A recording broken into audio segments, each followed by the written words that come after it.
53 లక్షల కోట్ల బడ్జెట్ 4% ద్రవ్యలోటును తీసేస్తే 50 లక్షల కోట్ల కేటాయింపులు. ప్రతి శాఖకు నిధులు అందాలి, ప్రపంచంతో పోటీ పడాలి, ఉద్యోగాలు కల్పించాలి. పేదరిక నిర్మూలనతో పాటుగా మహిళలకు చేయూతనివ్వాలి.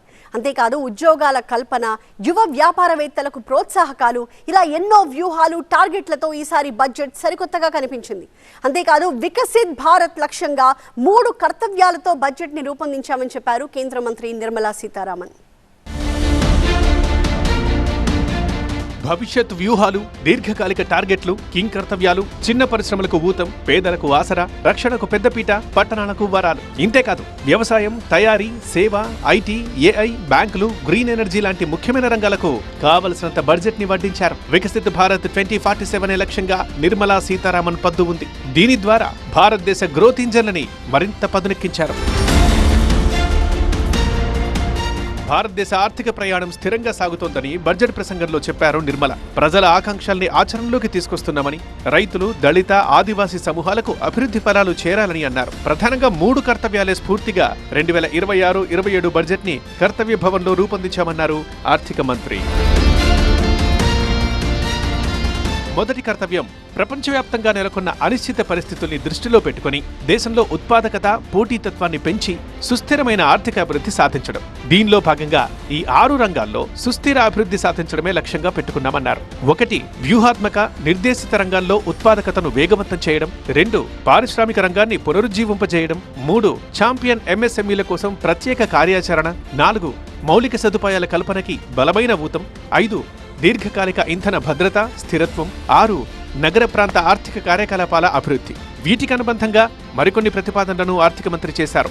అవి హైటెక్ టూల్ రూమ్స్ ఏర్పాటు, పరిశ్రమలకు విద్యా సంస్థల అనుసంధానం, మెగా టెక్స్టైల్ పార్కుల ఏర్పాటు, 5 సూత్రాలతో ప్రత్యేక కార్యక్రమం, టెక్స్టైల్ రంగం కోసం వచ్చే 5 ఏళ్లకు 10,000 కోట్లు, జౌళి ఉత్పత్తుల అంతర్జాతీయ బ్రాండింగ్ కోసం ప్రత్యేక కార్యాచరణ, 10,000 కోట్లతో వచ్చే 5 ఏళ్లకు బయో ఫార్మా శక్తి పథకం, ఫార్మా విద్య పరిశోధనకి జాతీయ స్థాయిలో 3 కొత్త విద్యా సంస్థల స్థాపన. వీటితో తొలి కర్తవ్యం నెరవేరుతుందన్నారు.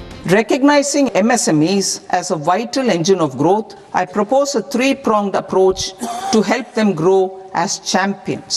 I propose to introduce a dedicated 10,000 crores SME Growth Fund. I also propose to top up the Self-Reliant India Fund with 2,000 crores to continue support to micro enterprises.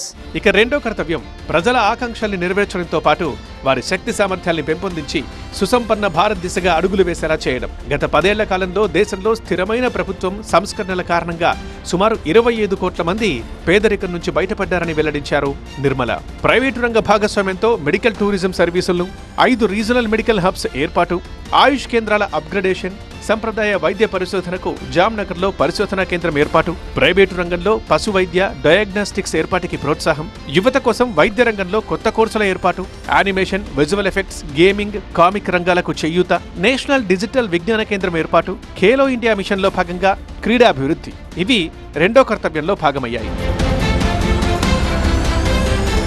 ఇక మూడో కర్తవ్యం, సబ్కా సాథ్ సబ్కా వికాస్ విజన్తో దేశంలోని ప్రతి కుటుంబం, వర్గం, మతం, రంగానికి వనరులు, సదుపాయాలు, అవకాశాలు అందిస్తూ అభివృద్ధిలో వారిని అర్థవంతమైన భాగస్వాములుగా చేయడం. రైతుల ఆదాయం పెంచడమే లక్ష్యం. దివ్యాంగుల కోసం దివ్యాంజన్ కౌశల్ యోజన, దివ్యాంగ సహకార యోజన, మానసిక వ్యాధుల చికిత్సకి national institute of mental health and neuro sciences NIMHANS, Ranchi, తేజ్పూర్లలో national mental health institute upgradation, Bharat Vistaar వ్యవసాయ రంగానికి ఆర్టిఫిషియల్ ఇంటెలిజెన్స్ ని అనుసంధానం చేయడం ద్వారా ఉత్పత్తి పెంపు, మదింపు చేసి రైతులు సస్యరక్షణ చర్యలు తీసుకునేలా ప్రోత్సహించడం, తూర్పు ప్రాంతంలోని 5 పూర్వోదయ రాష్ట్రాల్లో పర్యాటక ప్రాంతాల అభివృద్ధి, ఇందుకోసం 4,000 బస్సులను అందించడం, అరుణాచల్ ప్రదేశ్, సిక్కిం, అసోం, మణిపూర్, మిజోరాం, త్రిపుర రాష్ట్రాల్లో బుద్ధిస్ట్ సర్క్యూట్ ని అభివృద్ధి చేయడం. మొదటి 2 కర్తవ్యాలు దేశ ఆర్థిక వ్యవస్థను బలోపేతం చేస్తే, మూడో కర్తవ్యం ద్వారా 2047 నాటికి సమగ్రాభివృద్ధితో వికసిత భారత్ గా మారడానికి మార్గాన్ని సుగమం చేస్తుందన్నారు నిర్మలా సీతారామన్.